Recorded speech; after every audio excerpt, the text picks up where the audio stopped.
Big boss नाही, चिंदी भांडण boss आहे. जसं आधी कोंबड्यांची फाईट लावली जायची आणि लोक आनंद घ्यायचे, तसं इथं भांडण लावणे आणि पाहणे आहे. राखीमुळे सगळे दिसतात. The OG player Rakhi Sawant. बिचारी राखी एकटीच बिग बॉस चालवते. सगळं ठरवून चालू आहे, सगळं स्क्रिप्टेड आहे, कारण कॅप्टन्सी रूममध्ये डील झालेली आहे या चाइल्ड कार्ड आणि राखी सावंत यांच्यामध्ये. चला तर बघूयात नक्की डील काय झालेली होती आणि काय ठरवून चालू आहे, ज्याच्यामुळे प्रेक्षक भडकून म्हणतायत की रितेश भाऊ याची दखल घेतली पाहिजे.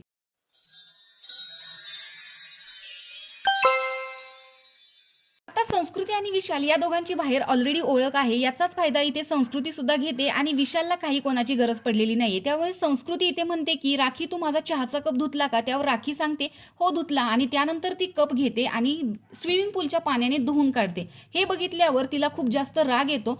त्यामुळे संस्कृती त्याचा बदला म्हणून राखीचा कप जो आहे तो स्विमिंग पूलमध्ये ठेवते. ही गोष्ट प्रभूला कळताच प्रभू तोच कप तुझा स्विमिंग पूलमध्ये ठेवलेला आहे, म्हणजे तुमचा कप स्विमिंग पूलमध्ये पडला आहे असं जाऊन राखीला सांगतो. याच्यावर तिला खूप जास्त राग येतो आणि तो तिचा विंटर फरचा जो नेक स्कार्फ आहे तो ती जाऊन स्विमिंग पूलमध्ये टाकते. म्हणजे ऑलरेडी तिने कपडे घेतलेले असतात, पण त्याच वेळेस ज्यावेळेस संस्कृतीला समजतं की हिने माझे कपडे घेतलेले आहेत, त्यावरती संस्कृती येऊन म्हणते की ही माझी पर्सनल प्रॉपर्टी आहे, तू याच्यावरती हात लावायचा नाहीस. म्हणजे कपडे ही तिची पर्सनल प्रॉपर्टी आहे, कप जे आहे ते बिग बॉसची प्रॉपर्टी आहे असा याचा अर्थ होतो.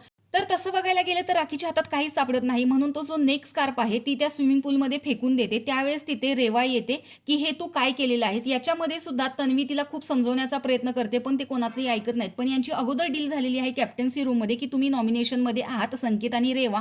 ही गोष्ट संस्कृतीला माहीत नाही, त्यामुळे संस्कृतीसोबत जे होतंय ती अनएक्सपेक्टेड होतंय आणि तिलाही या गोष्टी माहिती नाहीयेत. त्यामुळे डील जी होती ती फक्त तीन लोकांमध्ये आहे, राखी, संकेत आणि रेवा. याच्यात संस्कृतीचा काही संबंध नाहीये. पण ह्या सगळ्या ज्या गोष्टी होत आहेत, जे कणिक मळण्यासाठी झाली, हे आता स्कार्फ स्विमिंग पूलमध्ये टाकला, या सगळ्या संस्कृतीसोबत होत आहेत. आता याच्यामध्ये ज्या गोष्टी होत आहेत, संकेत आणि रेवा येऊन बोलतात, हे सगळं फुटेजसाठी आहे. तर तुम्हाला माझा मुद्दा पटला की नाही हे कमेंट बॉक्समध्ये सांगायला विसरू नका. अशाच बिग बॉसच्या नवनवीन रिव्ह्यूच्या अपडेट्स पाहण्यासाठी आपल्या चॅनलला सबस्क्राईब करा. तोपर्यंत बाय.